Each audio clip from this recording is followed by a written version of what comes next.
देखिए, अब राकेश टिकैत का जब दिल्ली के अंदर से वजूद ख़त्म होता जा रहा है, तो उसके अंदर जो एक कहते हैं ना कि जो मान सम्मान उसका खोता जा रहा है, तो वो अपना सोचता है किसी भी तरीके से मान सम्मान उसका बढ़े। तो उस मान सम्मान को कायम रखने के लिए अभी तो बंगाल भी जाएगा, आसाम भी जाएगा, केरल भी जाएगा, क्योंकि उसे किसी ना किसी तरीके से मोदी से बदला लेना है कि मोदी ने उसकी इज्जत मिट्टी में मिला दी। क्योंकि उसकी पहले ही मुजफ्फरनगर वासियों ने इतनी इज्जत मिट्टी में मिला रखी है, और अगर अब वो नोएडा बॉर्डर से, जो गाजीपुर बॉर्डर है, वहां से जाएगा मुंह अपना काला करा के, तो उसके मुजफ्फरवासी और भी ज्यादा उसको बेइज्जत करेंगे कि भैया तू क्या करके आया, 3 महीने तू बैठ के, 4 महीने वहां बैठ के जो फ्री का भोजन खा के आया, फ्री में तू ऐसो आराम करके आया, फ्री की दारू पी के आया, सब कुछ तो फ्री में करके आया, अब तू यहाँ मुंह दिखाने के लायक नहीं है। तो इसलिए राकेश टिकैत अब बंगाल की तरफ रुख करके मोदी से अपना बदला निकालना चाहता है। सोचता है कि मैं मोदी को यहाँ से लोगों को कैसे भी तरह के बरगला के और उनको कैसे भी बहका करके अपना उल्लू सीधा करे और अपना मान सम्मान बढ़ाने के चक्कर में है वो। जी सर, ममता बनर्जी देखा गया कि उनके पैर में चोट लगी, जिसके बाद उन्होंने सीधा आरोप लगाया कि बीजेपी वालों ने किया। अगर चोट लगी ही थी तो एक दिन में कोई कैसे चोट सही हो गई और वो उठ के बाहर आ जाती हैं, डिस्चार्ज हो जाती हैं? देखिए, हमारे देश का कानून लचर कानून है। चलती गाड़ी का दरवाजा खोल के ममता बनर्जी जिस तरह से स्टंट कर रही थी, अगर कोई और आम आदमी इस तरह का स्टंट कर रहा होता, अब तक उसको स्टंट करने के एवज में जेल के अंदर डाल देते, उस पे कानूनी कार्रवाई हो जाती। सबसे पहले तो ममता बनर्जी पे यह कानूनी कार्रवाई होनी चाहिए कि वो चलती गाड़ी में से दरवाजा क्यों खोल के स्टंट कर रही थी और पब्लिक का वहां पे अभिवादन क्यों कर रही थी, और पब्लिक का क्यों अभिवादन समर्थन जैसे भी है वो उनके सामने अपनी इमेज रखने के लिए, अपनी हौसला अफजाई बढ़ाने के लिए। जब एक 60 साल की बुढ़िया चलती गाड़ी में स्टंट करेगी तो टांग नहीं टूटेगी? क्या टूटेगी? टांग तो बच गई। इस तरह का स्टंट करना और इस तरह का जिस तरीके से इन लोगों ने चुनावी सभाओं के अंदर माहौल बनाने की कोशिश करना, देखिए ये कानून के खिलाफ है। और दूसरी चीज, अपनी गलती से चोट लगना और दूसरा बोलना कि हमको बीजेपी वालों ने धक्का दिया, हमको बीजेपी वालों ने मारा। अरे तेरे हितैषी, तेरे समर्थक 300 पुलिस वाले, तेरे आगे पीछे घूमने वाले, जब तेरे पीछे कोई खड़ा होकर के राम नाम शब्द को बोल देता है, तब तो तू गाड़ी से उतर के उसके पीछे भागती है। क्या बोला, कौन बोला? देखिए, ममता बनर्जी का मतलब आप समझते हैं? टीएमसी, टोटल ममता चोर। ये ममता जो अपने ही नाम से रखी हुई पार्टी है, इसने टीएमसी, टोटल ममता चोर। देखिए, ममता चोर है। भतीजे को भर दिया, अपने हितैषियों को भर दिया, जो उसका समर्थन करता है उनको भर दिया, और आज देखिए उसकी पार्टी से कितने एमएलए टूट करके बीजेपी में जा रहे हैं। अगर ममता बनर्जी बंगाल का कुछ भला करती तो उसकी पार्टी के इतने बड़े बड़े कद्दावर नेता उसका साथ छोड़ करके और चुनाव के टाइम पे जाते। आज बंगाल की जनता अगर अपना भला चाहेगी, अपना भला मानेगी और अपने बच्चों का भला देखेगी, तो तृणमूल कांग्रेस टोटल ममता चोर को उसके पिछवाड़े पे लात मार के आने वाले चुनावों के अंदर उसको बाहर का रास्ता दिखाएगी। उसको कोई भी पद और पदवी नहीं मिलने वाली। देखिए, भवानीपुर को छोड़ करके, और वो कहां पे आई भवानीपुर छोड़ करके?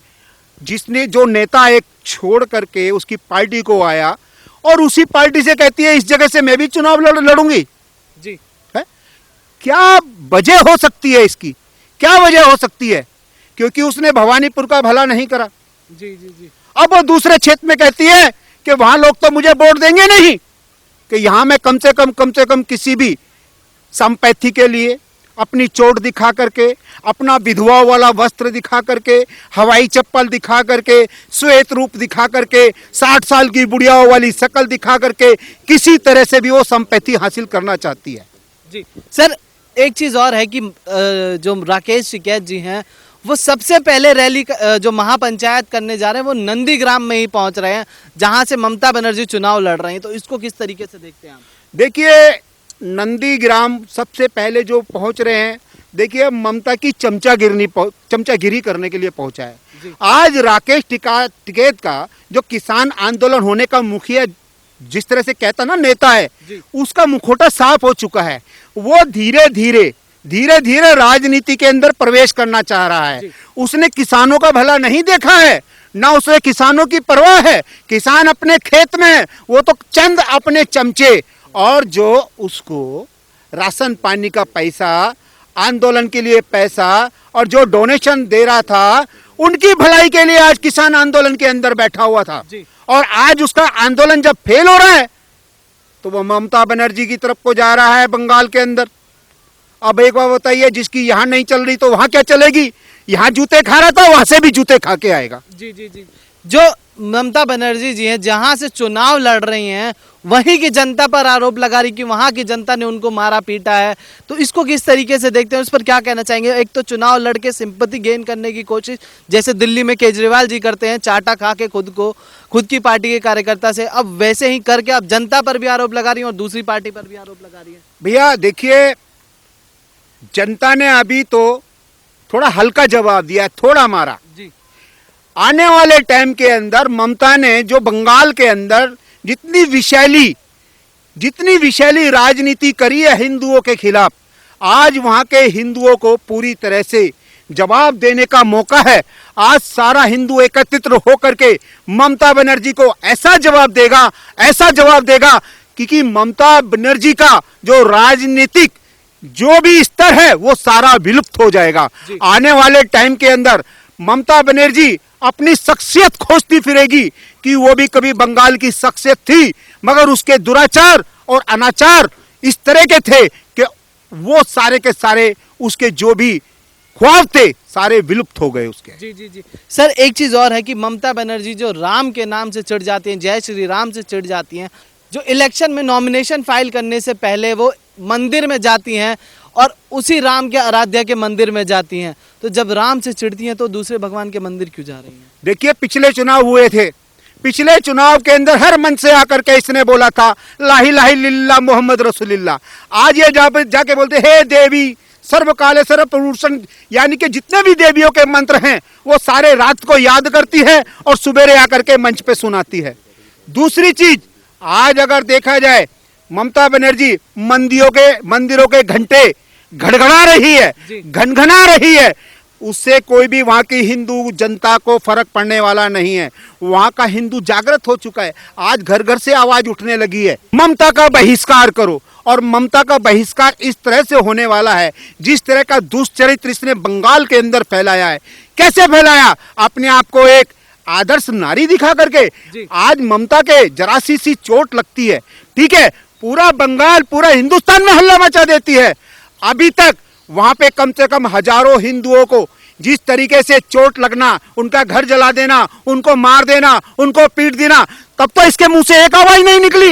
अपनी जरा महिला को पीट दिया जाता है 84 साल की, तब इनके मुंह से कुछ नहीं निकलता, ना मीडिया कुछ दिखाता है। और अब इनके मुंह से निकला है मेरी टांग टूट गई। अरे तू तो पूरी टूटनी होनी चाहिए। उसके भाई भतीजों का हुआ है, उसके जो चमचे हैं उनका हुआ है। आज देखिए ईडी जिसका उसके भतीजे के यहाँ छापा मारने के लिए पहुंचती है तो उससे पहले उनके घर पे पहुंच जाती है। आज सीबीआई का कोई बंदा अगर उसका चिट फंड कंपनी में जिसने घोटाला किया था, उसको वहां का जो कमिश्नर है उसको पकड़ने के लिए पहुंचते हैं जवाब सवाल करने के लिए, तो सीबीआई को बैरिंग और गिरफ्तार कर लिया जाता है। देखिए वहां क्या है, वहां टोटली भ्रष्ट शासन चला अभी तक। ममता बनर्जी ने एक हिंदू जनता से वोट लिया था, किस लिए लिया था? कि वो किसी तरह से भी और कुछ भी करेगी मगर हिंदुओं का भला करेगी, मगर नहीं। आज देखिए वहां पे दुर्गा मूर्ति विसर्जन के लिए भी परमिशन लेनी पड़ती है जी। और मुहर्रम का जब जुलूस होता है उसके लिए सारे बाजार बंद कर दिए जाते हैं। तो क्या हिंदू वहां पे इस हाशिए पे जाके गिर गया है जो ममता बनर्जी करेगी वही होगा? आज हिंदू वहां का जो भी है अगर जवाब नहीं दिया इस चुनाव के अंदर, आने वाले 5 सालों के अंदर ममता बनर्जी उनकी वो दुर्गति कर देगी, ना तो उनको जीने में छोड़ेगी और ना मरो में छोड़ेगी। जी सर, मेरा आखिरी सवाल रहेगा इससे, कहीं ये जो चोट पर वोट मांगने की कोशिश कर रही है ममता बनर्जी, जनता की सिंपैथी गेन करने की कोशिश कर रही है, इकट्ठा करने की कोशिश कर रही है, कहीं ऐसा तो नहीं कि जनता भावुक होकर इनको वोट दे दे कि हाँ इनको चोट लग गई है? तो क्या देखिए, अगर इसकी भावुकता को देखते हुए बंगाल की जनता ने अगर ममता का समर्थन किया और उसको वोट दिया तो वहां पे 70% हिंदुओं के पता नहीं कहां कहां किस किस कोने में जाके चोट लगेगी और किन किन शरीर के हिस्सों पे फ्रैक्चर आएगा, वहां की जनता सोच भी नहीं सकती। ये नारी नहीं है, ड्रैकुला है। जी और रावण की बहन शूर्पणखा है, जिसकी राम के कहने पर लक्ष्मण ने नाक काटी थी, याद है आपको? तभी आज ये राम के नाम से चीड़ मचती है, इसको कहती है इस राम के नाम से ही तो मेरी नाक कड़ी थी। ये शूर्पणखा है, ये नारी नहीं है। आज हिंदुओं का चोला पहन करके हिंदुओं का ही सबसे ज्यादा दुर्गति बंगाल के अंदर करी है, तो इसी टोटल ममता चोर ने करी है। जी, धन्यवाद सर।